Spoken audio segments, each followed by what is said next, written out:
जिसका नाम है पंचम पाठः अकारांत नपुंसकलिंग शब्दः। अकारांत नपुंसकलिंग, तो अकारांत किसे कहते हैं वो आप जानते ही हो कि जिस शब्द के अंत में आखिरी वर्ड में अ शब्द होता हो, अ स्वर का उच्चार होता हो, उसे कहते हैं अकारांत। तो वो मैं पहले आपको समझा चुका हूं, जैसे कि छात्र, तो छात्र त्र के अंदर अ आया, राम म के अंदर अ आया, तो उसे अकारांत कहते हैं। नपुंसकलिंग किसे कहते हैं वो भी हम सीख चुके हैं जब हम सीखे थे लिंग और वचन वाला चैप्टर के। फिर भी एक बार समझ लो, क्या कहा था कि जिस शब्द को पुरुष या स्त्री जाति को, यानी कि जिस शब्द को हम पढ़े तो उसका जेंडर यानी कि उसका लिंग पुरुष है या स्त्री है इसका बोध ना हो, उसका हमें पता न चले। और ज्यादातर जो चीज बेजान होती है, जिसमें जीव नहीं होता, जान नहीं होती, उसको नपुंसकलिंग शब्द कहते हैं ज्यादातर। कुछ शब्द ऐसे होते हैं जिसमें जान नहीं होती लेकिन फिर भी वो पुल्लिंग या स्त्रीलिंग में उपयोग किया जाता है। जैसे कि हमने कहा था वृक्ष, तो पुल्लिंग शब्द कहा जाएगा। पर्वत, तो पुल्लिंग शब्द है। नौका, तो स्त्रीलिंग शब्द है। शाला, तो स्त्रीलिंग शब्द है। तो कुछ चीजें बेजान होकर भी पुल्लिंग या स्त्रीलिंग में होती है, लेकिन ज्यादातर चीजें बेजान नपुंसकलिंग शब्द में उपयोग की जाती है। तो उसमें से आज हम पढ़ेंगे। तो क्या लिखा है देखो, कि शब्दों के जो रूप न तो पुरुष न ही स्त्री जाति का बोध कराते हैं, बल्कि प्रायः यानी कि ज्यादातर निर्जीव बेजान वस्तुओं का बोध कराते हैं, उसे नपुंसकलिंग शब्द कहते हैं। यानी कि जिस शब्द को हमें पुरुष या स्त्री का पता न चले और ज्यादातर जो चीज बेजान हो, उसे नपुंसकलिंग शब्द कहा जाता है। वो याद रखो। जैसे कि यहाँ पर पहला शब्द है फल, तो फल, ल के अंदर कौन सा स्वर है, सिर्फ फल पढ़ो, तो ल के अंदर स्वर आया अ, तो इसीलिए उसे कहा जाएगा अकारांत। और यह नपुंसकलिंग शब्द है, इसे इसलिए लिखा जाएगा फलम। क्या लिखा जाएगा? फलम। नपुंसकलिंग शब्द एक वचन में हमेशा इसी तरह से लिखा जाएगा, इसे कहेंगे हम फलम, यानी कि एक फल। अब इसे द्विवचन में कहेंगे फले। क्या कहेंगे? फले। फलम का द्विवचन होता है फले। और बहुवचन में कहेंगे फलानी। क्या कहेंगे? फलानी। एक वचन में फलम, द्विवचन में फले और बहुवचन में फलानी। जैसे कि हम पुल्लिंग शब्द अकारांत पढ़े, तो उसमें हम क्या पढ़ा था? तो छात्र, छात्रो, छात्राः, यानी कि एक विद्यार्थी, दो विद्यार्थी और कई सारे विद्यार्थी। स्त्रीलिंग शब्द आकारांत हम पढ़े तो उसमें हमने पढ़ा था जैसे कि बालिका, बालिके, बालिकाः, यानी कि एक लड़की, दो लड़की और कई सारी लड़कियां। इसी तरह से यहाँ पर फलम, फले, फलानी, यानी कि एक फल, दो फल और कई सारे फल। अब आगे पत्रम। पत्रम यानी कि पत्ता, पेड़ पौधे के जो पत्ते होते हैं ना, उसे कहते हैं पत्रम। पत्रम, पत्रे, पत्राणि, यानी कि एक पत्ता, दो पत्ते और कई सारे पत्ते। अब देखो यहां पर एक चेंज है। ऊपर शब्द था फलानी, बहुवचन में क्या आया? फलानी। लेकिन यहां पर क्या आया? पत्राणि।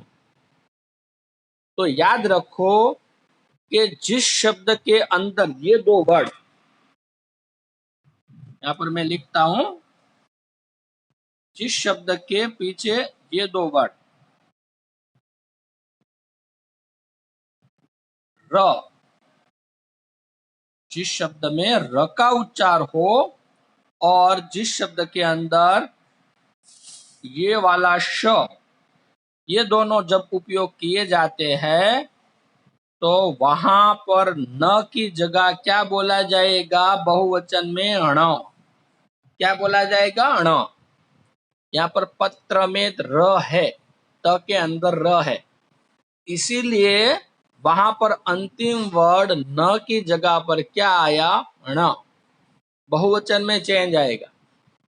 कहां कहां पर मैंने आपको बताया, जिस शब्द में र और श का उच्चार हो वहां पर, बाकी कहीं पर भी नहीं। बाकी हर जगह पर सिर्फ न ही रहेगा। ये अकारांत पुल्लिंग में भी होगा और अकारांत नपुंसकलिंग में भी होगा। स्त्रीलिंग में ये चेंज होता नहीं है। इसीलिए ऊपर आया था फलानी, लेकिन नीचे आया पत्राणी, क्योंकि उस शब्द में र का उच्चार होता है। आगे, पुष्पम पुष्पे पुष्पाणि, यानी कि एक पुष्प, दो पुष्प और कई सारे पुष्प। पुष्प यानी कि फूल। देखो यहाँ पर भी ण आया, क्यों? मैंने आपको अभी बताया ना, क्योंकि इस शब्द के अंदर श का उच्चार है। यहाँ पर ये श है, देखो आधा है ना, तो आधा हो या पूरा, जिस शब्द के अंदर ये श और र आता हो वहां पर हमेशा न की जगह ण बोला जाएगा, लिखा जाएगा। तो वो याद रखना। आगे कहते हैं कमलम, कमले, कमलानी, यानी कि एक कमल, दो कमल और कई सारे कमल। फिर से हम इसे एक बार पढ़ेंगे ताकि हमें ठीक से पढ़ना आ जाए। पहला क्या था? फलम, फले, फलानी। क्या? फलम, फले, फलानी, यानी कि एक फल, दो फल और कई सारे फल। फिर पत्रम, पत्रे, पत्राणी, यानी कि एक पत्ता, दो पत्ते और कई सारे पत्ते। पुष्पम, पुष्पे, पुष्पाणि। पुष्प का मतलब पुष्प भी होता है और दूसरा मतलब हम फूल भी कहते हैं। तो एक फूल, दो फूल और कई सारे फूल। कमलम, कमले, कमलानी, यानी कि एक कमल, दो कमल और कई सारे कमल। अब आगे, यहाँ पर है शाकम, शाके, शाकानी। शाकम यानी कि सब्जी, वेजिटेबल, यानी कि एक सब्जी, शाके दो सब्जी और शाकानी कई सारी सब्जियां। शाकम में पहला चित्र बैंगन दिया गया है, तो शाकम का मतलब ये मत समझना शाकम मतलब बैंगन नहीं। संस्कृत में बैंगन को वेणु कहा जाता है, लेकिन वो सब्जी है, वेजिटेबल। सभी वेजिटेबल को हम सब्जी कहते हैं, तो वहां पर इसलिए वो चित्र है। तो शाकम मतलब सब्जी, बैंगन नहीं। वो एक सब्जी का प्रकार है। जैसे कि कोई भी जानवर हो, हम हाथी को हम हाथी भी कहते हैं और जानवर भी कहते हैं। हम उसे एलिफेंट भी कहते हैं और उसे एनिमल भी कहते हैं, क्योंकि वो सभी एनिमलों में से एक है। तो इसी तरह बैंगन सभी सब्जियों में से एक है। तो शाकम मतलब सब्जी। शाके दो प्रकार की अलग अलग सब्जी, और शाकानी तो अलग अलग प्रकार की कई सारी सब्जियां। मोदकम, मोदकम यानी कि लड्डू, मोदके दो लड्डू, मोदकानी तो कई सारे लड्डू। याद रखो, मोदकम यानी कि एक लड्डू, मोदके यानी कि दो लड्डू और मोदकानी तो कई सारे लड्डू। अब आगे है गृहम। क्या? गृहम, इसे बोला जाएगा गृहम। गृहम यानी कि घर। बहुत सारे लोग इसे ग्रहम बोलते, ग्रहम नहीं, क्या बोलना है? गृहम। देखो, जब हमने स्वर पढ़ाए थे तब मैंने आपको हिंदी और संस्कृत दोनों में सिखाया था कि ये वाला रू, यहाँ पर मैं लिखता हूं कि जो रू हम ऋषि शब्द के लिए उपयोग करते हैं, यहाँ ग के अंदर वो स्वर है, तो उसे बोलेंगे गृहम। क्या बोलना है? गृहम। गृहम, गृहे, दो घर। गृहे मतलब दो घर, गृहे। और गृहाणी, क्या? गृहाणी। क्यों न आया? तो मैंने कहा ना आपको, जिस शब्द के अंदर र और श का उच्चार हो वहां पर हमेशा न की जगह पर ण आएगा। तो गृह में हम र बोलते हैं, इसीलिए वहां पर ण आया। तो एक घर, दो घर और कई सारे घर। फिर से एक बार हम समझेंगे क्या है। शाकम, शाके, शाकानी, यानी कि एक सब्जी, दो सब्जी और कई सारी सब्जियां। मोदकम, मोदके, मोदकानी, यानी कि एक लड्डू, कई सारे, दो लड्डू और कई सारे लड्डू। गृहम, गृहे, गृहाणी, यानी कि एक घर, दो घर और कई सारे घर। अब यहाँ पर कुछ शब्द नपुंसकलिंग के दिए गए हैं, उसका एक वचन, द्विवचन और बहुवचन हमें बनाना है। जैसे कि भोजनम, भोजनम का क्या बनेगा? तो कि भोजनम, भोजने, भोजनानि। क्या बनेगा? भोजनम, भोजने, भोजनानि, यानी कि एक भोजन, दो भोजन और कई सारे भोजन, यानी कि अलग अलग प्रकार का एक भोजन, दो अलग अलग प्रकार की वस्तुएं, इसीलिए दो भोजन और कई सारा भोजन, यानी कि अलग अलग प्रकार की बहुत सारे खाने की चीज। इस तरह से लिखा जाएगा, ये भी समझ लो। ऐसे एक तो लिखा ही है तो एक नहीं लिखता।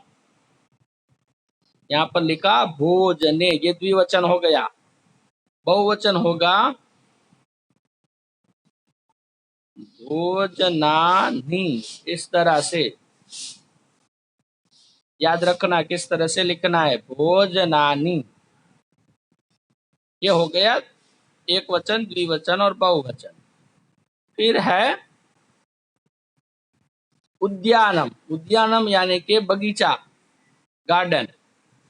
तो एक वचन में वहां पर लिखा ही है उद्यानम।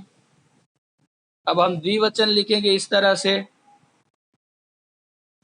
उद्याने। दो बगीचे हो तो उसे कहेंगे उद्याने, और कई सारे हो तो उसे कहेंगे उद्यानानि।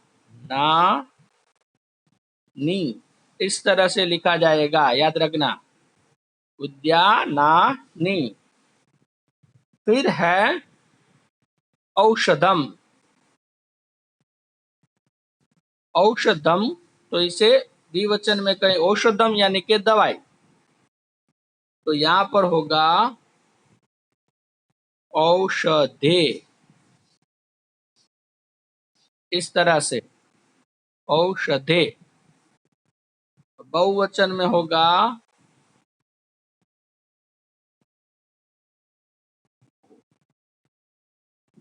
बहुवचन में इस तरह से औषधानि, औषधानि, यानी कि कई सारी दवाइयां। फिर आया वस्त्रम। वस्त्रम यानी कि कपड़ा, हम कपड़े पहनते हैं ना, वो कपड़े। वस्त्रम, तो इसे यहाँ पर लिखेंगे हम ऐसे, द्विवचन में कहेंगे वस्त्रे। क्या कहेंगे? वस्त्रे, इस तरह से। बहुवचन में कहेंगे वस्त्राणि। अभी मैंने आपको बताया ना, र का उच्चार हो तो वहां पर न की जगह ण होता है, तो त्र के अंदर र है, तो वहां पर हो गया वस्त्राणि। ये याद रखो। अब आगे फिर से एक बार ये आपको समझा दूं। भोजनम, भोजने, भोजनानि, उद्यानम, उद्याने, उद्यानानि, औषधम, औषधे, औषधानि, वस्त्रम, वस्त्रे, वस्त्राणि। यहाँ पर देखो उद्यानम शब्द है, उद्यानम मत बोलना।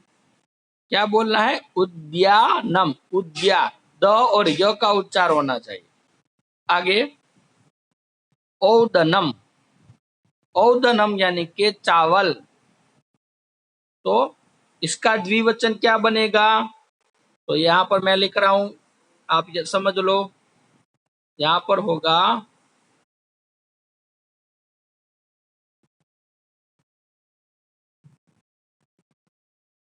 ओदने। क्या होगा? ओदने। थोड़े अक्षर ठीक नहीं होते इसमें, लेकिन आप समझने की कोशिश करो।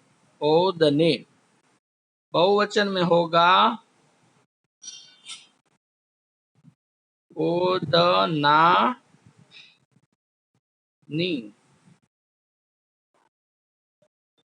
इस तरह से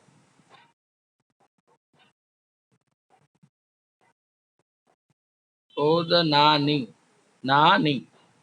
ओदनम, ओदने, ओदनानि। इस तरह से ये शब्द को याद रखना है। फिर है उपनेत्रम। ओदनम यानी के चावल।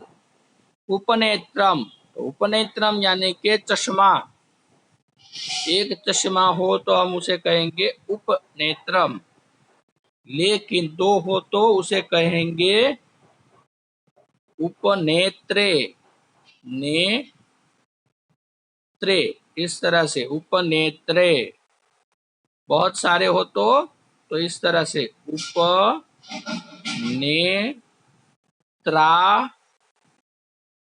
नहीं, नहीं लिखना है क्योंकि र है उसमें, उपनेत्राणी।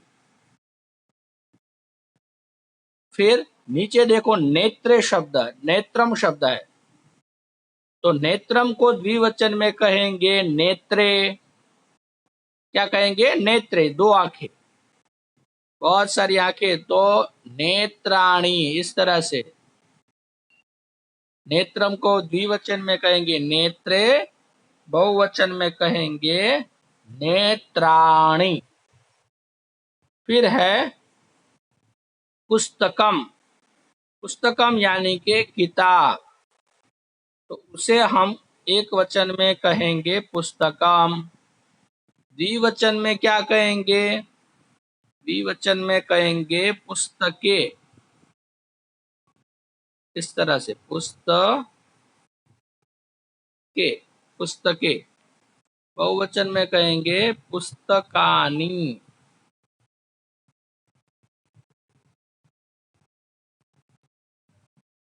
इस तरह से पुस्तकानि। तो ये वो याद रखो।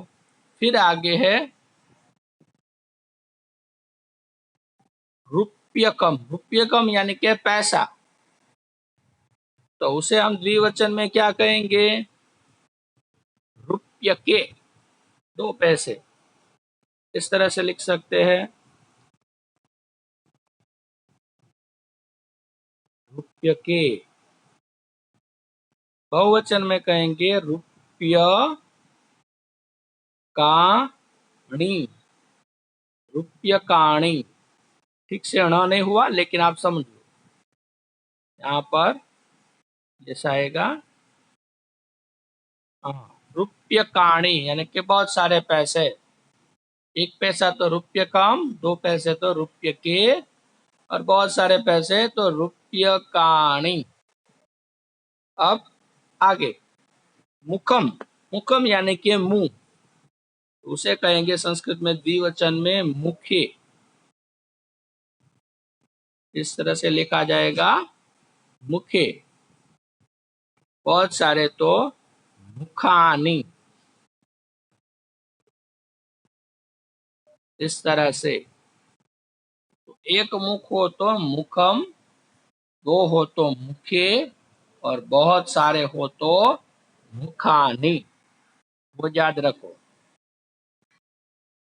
फिर से एक बार समझाता हूं। ओदनम यानी कि चावल। देखो ये सारे शब्द आपको याद रखने हैं, शब्दों के मीनिंग आपको समझ में आने चाहिए। अब देखो कुछ ही समय में हमारी सभी सब्जेक्ट की टेस्ट होगी 20 मार्क्स की। तो उसमें मैं ये सब कुछ पूछूंगा। तो मानो कि एग्जाम में पूछ लिया कि संस्कृत शब्द के हिंदी वर्ड बताइए, तो मैंने लिखा ओदनम, तो उसका मीनिंग हमें पता होना चाहिए कि ओदनम का मीनिंग चावल। मैंने लिख दिया उपनेत्रम, तो हमें पता होना चाहिए चश्मा।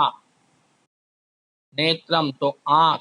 ऐसे मीनिंग हमें याद रखने हैं। एक्सरसाइज में हो ना हो, हम टेक्स्ट बुक में पढ़े हैं तो मैं पूछूंगा। जैसे कि मैंने पूछ लिया मोदकम, तो लड्डू। मोदके लिखा तो याद होना चाहिए 2 लड्डू। तो मीनिंग सभी याद रखना, ये सारी बातें एग्जाम में पूछी जाएगी। तो ये हुआ ओदनम यानी कि एक चावल, ओदने यानी कि दो चावल, और ओदनानी यानी कि कई सारे चावल। उपनेत्रम तो एक चश्मा, उपनेत्रे तो 2 चश्मे, और उपनेत्राणी तो कई सारे चश्मा। फिर पुस्तकम यानी कि एक किताब। हाँ, जिसकी भी क्वेरी हो लास्ट 5 मिनट में मैं ले लूंगा। पुस्तकम यानी कि किताब, पुस्तके 2 किताब, और पुस्तकानी तो कई सारी किताब। नेत्रम, नेत्रम यानी कि आंख, नेत्रे 2 आंख, और नेत्राणी तो कई सारी आंखें। रुप्यकम 1 पैसा, रुप्य के 2 पैसे, और रुप्यकाणी कई सारे पैसे। मुखम यानी कि एक मुंह, मुखे 2 मुंह, और मुखानी तो कई सारे मुंह। तो ये हुआ हमारा आज का चैप्टर। अब इसकी एक्सरसाइज समझो। एक्सरसाइज की आंसर की आपको मिल ही जाएगी, उसकी कोई फिक्र करने की जरूरत नहीं। तो वो कोई क्वेश्चन मुझे मत पूछना कि सर आप आंसर की सेंड करोगे या नहीं। हाँ, मिल जाएगी, 1 बजे के बाद आपको मिल जाएगी। अब यहाँ पर एक्सरसाइज हम देखते हैं। शब्दों को पढ़िए और उनके अर्थ लिखिए। यहाँ पर कुछ शब्द लिखे हैं, उसे पढ़ना है और उसका अर्थ लिखना है। तो पहला लिखा है फलम, तो फलम का मीनिंग होता है फल, फ्रूट।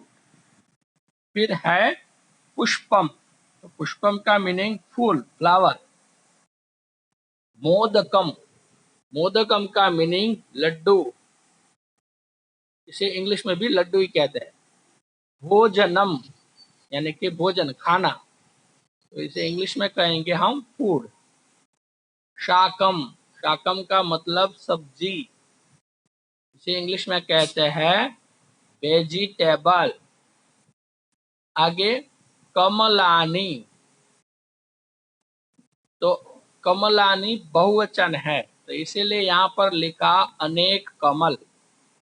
एक कमल लिखना हो तो हम क्या लिखेंगे, कमलम, तो कमल से, तो उसे बहुवचन में कहेंगे लोटस। पुस्तकानी तो अनेक पुस्तकें, बुक्स। पुस्तकानी का पुस्तकम शब्द का बहुवचन है पुस्तकानी। रुप्यकाणी तो के अनेक रुपये, रुपीज। रुप्यकम शब्द का एक वचन और उसका बहुवचन रुप्यकाणी। मुखानी अनेक मुख, तो फेसिस, यानी कि मुखम शब्द का बहुवचन है मुखानी।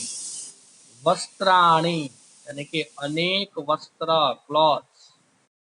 वस्त्रम शब्द का बहुवचन है वस्त्राणी। अब देखो यहाँ पर एक नोट डाउन किया गया, वो समझो। रु र श के बाद यदि न आता है तो उसके स्थान पर ण लिखा जाता है। देखो ये समझ में आया। देखो मैंने अभी आपको कहा था ना र और श, तो रू र जैसा ही होता है, इसलिए मैंने आपको बताया। जैसे कि अभी हमने वस्त्र तो वस्त्राणी किया, जैसे अभी हमने रुप्यकम तो रुप्यकाणी किया। तो जब र और श और रू ऐसा कोई शब्द हो और उसके अंत में अगर न आता हो तो वहां पर क्या लिखा जाता है? ण। जैसे कि गृह तो गृहाणी, पत्र तो पत्राणी, पुष्प तो पुष्पाणी, चक्र तो चक्राणी, यंत्र तो यंत्राणी। तो वो याद रखना, जहां पर रू र और श ये शब्द का उच्चार हो वहां पर हमेशा अंत में अगर न आता है तो वहां पर न लिखा जाएगा, वो याद रखना। आगे, वचनानुसारम लिखत, यानी कि वचन के अनुसार लिखना है। यहाँ पर कई सारे शब्द दिए गए हैं, तो उन शब्द को एक वचन, द्विवचन और बहुवचन में अलग अलग करना है। जैसे कि पहले हम एक वचन के शब्द करेंगे, द्विवचन का बाद में और बहुवचन का उसके बाद में। तो शुरुआत में पहला शब्द है वस्त्रम, तो वो होता है एक वचन, उसे एक वचन में लिखना है। फिर फले, तो फले आएगा द्विवचन में, कहाँ पर लिखना है? द्विवचन में। फिर शब्द है कमलम, तो वो होता है एक वचन। पुष्पे तो द्विवचन, मुखे तो द्विवचन, भोजनम एक वचन, धनम एक वचन, कमलानी तो वो होता है बहुवचन, तो उसे बहुवचन में लिखो। तृणानी तो वो भी है बहुवचन, फलानी तो वो भी है बहुवचन, पत्रम एक वचन, पुस्तके द्विवचन, भोजनानी तो वो है बहुवचन, धने तो द्विवचन, पुष्पाणी तो वो हो गया बहुवचन। इस तरह से इसको अलग अलग कर दो। फिर मिलान कीजिए, यानी कि जोड़ना है। तो आम्रम यानी कि आम, मैंगो, गृहम तो घर, कमलानी तो अनेक कमल है, देखो बहुवचन में, पात्रम बर्तन का चित्र है, बर्तन, पात्रम मीन्स बर्तन, मोदके दो लड्डू, पुस्तके तो उसमें भी दो लड्डू। तो इससे ध्यान देना। आगे, लिंगानुसारम लिख्यत, यानी कि लिंग के अनुसार लिखना है। यहाँ पर जो शब्द दिए गए हैं उसका एक पुल्लिंग, स्त्रीलिंग और नपुंसकलिंग शब्द को अलग करना है, तो वो याद रखो। तो जैसे कि लता, तो वो हो गया स्त्रीलिंग शब्द। फिर फलम, तो वो हो गया नपुंसकलिंग शब्द। गजो, तो वो होता है हाथी, तो पुल्लिंग में लिखो। फिर शब्द है जनाह, तो वो हो गया स्त्रीलिंग शब्द, पुल्लिंग शब्द, जनाह पुल्लिंग में आएगा।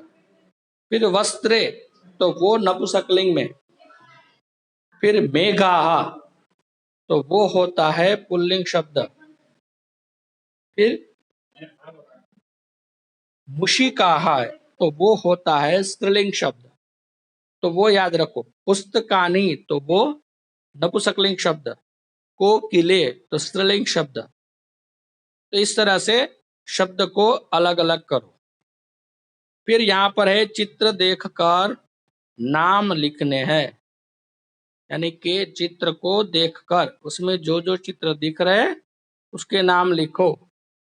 तो जैसे कि शीतकम यानी कि फ्रीज, दीपदंडः तो यानी कि ट्यूबलाइट, गृहम घर, दूरभाषः टेलीफोन, दूरभाषः क्या होगा? टेलीफोन। एक लड़की दिख रही है तो हम कहेंगे बालिका। तो इस तरह से शब्द के मीनिंग वहां पर लिख दो। और भी कई सारे शब्द इसमें हम लिख सकते हैं, लेकिन वो जगह नहीं है, तो इतने सारे शब्द ही लिखो। फिर से पूरी एक्सरसाइज आपको एक बार समझा देता हूं कि पहले में शब्द को पढ़ना है और उसके मीनिंग हिंदी में क्या होते हैं वो लिखना है। फिर दूसरा क्वेश्चन, दूसरे क्वेश्चन में एक वचन, द्विवचन और बहुवचन के शब्द को अलग अलग करना है।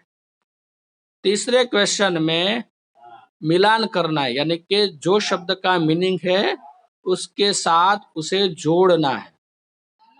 फिर तीसरा शब्द है या आगे का क्वेश्चन है, वहां पर पुल्लिंग, स्त्रीलिंग और नपुंसकलिंग के जो शब्द है उसको अलग अलग करना है। फिर लास्ट क्वेश्चन, चित्र को देखकर कुछ शब्द लिखने हैं। ओके, यहाँ पर हो गया आपका आज का लेक्चर। अब किसी को कोई